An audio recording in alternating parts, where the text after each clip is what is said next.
You're listening to a Roddenberry podcast. Hello, John. We're back. We're back. I'm glad to be back, Norman. It's been a little while. We always said that, Engage would be this hopefully weekly, but just kind of occasional when we have the time, when we can knock a few of these out and answer some emails. And, well, as luck would have it, holidays, other things sidelining us. Yeah. But mostly holidays Yeah. and stuff. Yeah, Right? yeah. Holidays and stuff sounds good. This is my first day back here for a full day in 3 weeks. Oh, wow. Yeah, Okay. yeah. So a little Everything while. exactly where you left it? I had to move some things around. Not gonna lie. Yeah, Okay. little disturbing sometimes when you have to. Oh wait, my headphones are over there, not over here. So throw your whole day headphones? off. Yeah. Someone went over your helmet? Oh my gosh. Can't do that. Dare they. But here we are, and Happy New Year to you and everybody who checks us out here on Mission Log Engage. And yeah, glad to be back and engaging with comments from our listeners and our followers. We have some good ones lined up for today and for the rest of the week here on Engage. We like to keep it a mix of heavy and light. I feel like we have some more heavy comments this week, but we'll see. Maybe, and I don't want to make light of those, but we'll see what we can do. All righty. So let's see. You have our very first new email for the new year. Yes. From Philip.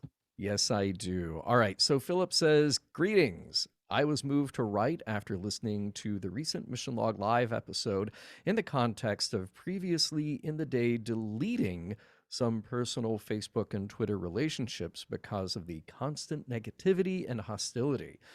Besides being a Star Trek fan and fan of your shows, I find listening to the shows an oasis from the battle and general nastiness that seems to infect almost all forms of social media. Am I deluding myself and underappreciating your editing and filtering skills when I say it seems that Star Trek fans are able to have discussions that are genuinely respectful and good-natured? I almost don't want to know the answer to my question. Anyway, you both are appreciated in content and style. Wow.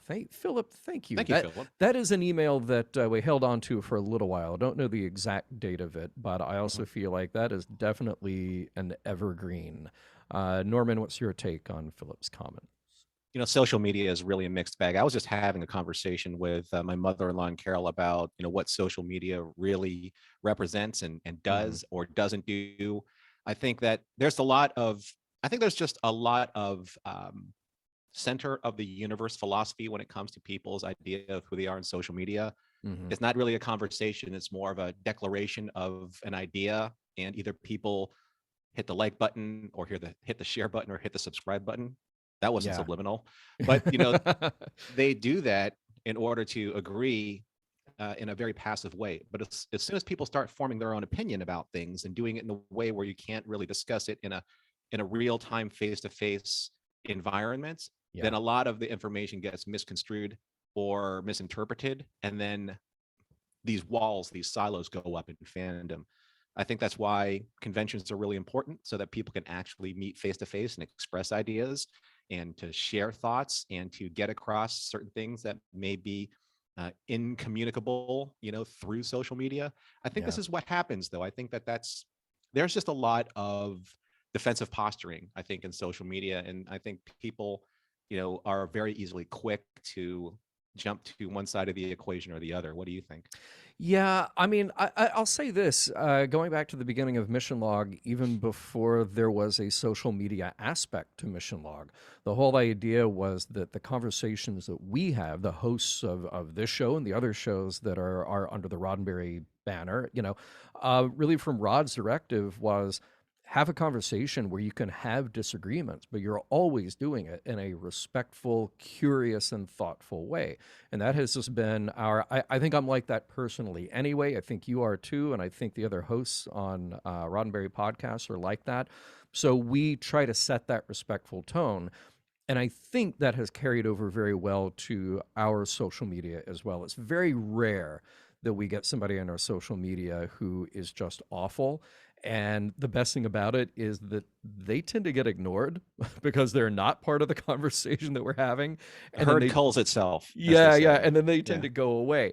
Now, the flip side of that, and I think what Philip here is noticing, is that there is a lot of social media, and I think especially recently, that is it is monetizing and specifically branding itself as this sort of like hate-filled, the angry, the toxic fandom version of whatever that thing is. It could be Star Trek, it could be Disney, it could be Marvel, whatever. But there is a, those YouTube algorithms at work start to grab that and put it in front of you based on what your interests are. And of course, Mhm. that doesn't even begin to get into the comments on those things, Right. as you put it, people declaring their opinions and their allegiances online.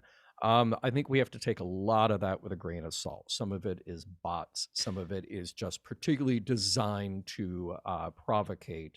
And I like to think that we've done a pretty good job of staying away from it, Mhm. you know? You know, there's also something to be said about uh, in social media space. There is a certain uh, manufactured quality to what people are saying, even aside from bots. Yeah, It's just it's just the nature of being able to drive one's social media footprint forward, get the likes, get the dislikes, drive the numbers up, drive the interaction up. There's also there's the FOMO dynamic, the fear of missing mm, out of the conversation. And if you're not enjoying the conversation, you shouldn't be afraid of missing out on anything, yeah, because there's a conversation that's being had for whatever reason. And if it's not the conversation that you want to be in, don't be in it, sure, right? yeah, yeah. I mean, Because you can find plenty of people that you can find conversations with that are positive and uplifting and inspirational and exploratory. right, right. And I'll say this, I'm much more interested in conversations about ideas, whether they are in agreement or disagreement or whatever. I don't want for the amount of time that I've spent behind a mic and on camera, etc. I don't want my legacy to be all the things that I hate and all the things that drive me to fury that I have to go vent those online to the public. Mm, I'm simply not interested in that. I'd much mhm, rather have a conversation about the ideas that inspire or challenge us than to waste a lot of time on just complaining and moaning about the things that don't interest me. So mhm. anyway, so I hope that we're steering the conversation in a slightly different direction. Philip, I don't think you're wrong. I think definitely you're seeing a trend that is out there. And hey, thanks for recognizing us as trying to steer that conversation a different way. If you would like to chime in, please follow us here at youtube.com on Roddenberry Prod or Roddenberry Entertainment, where you can find the Mission Log Engage playlist. Send us your comments, just like Philip did, at missionlog@roddenberry.com. You can find us on Facebook and Twitter at MissionLogPod. And remember, we may engage with your comments on the air.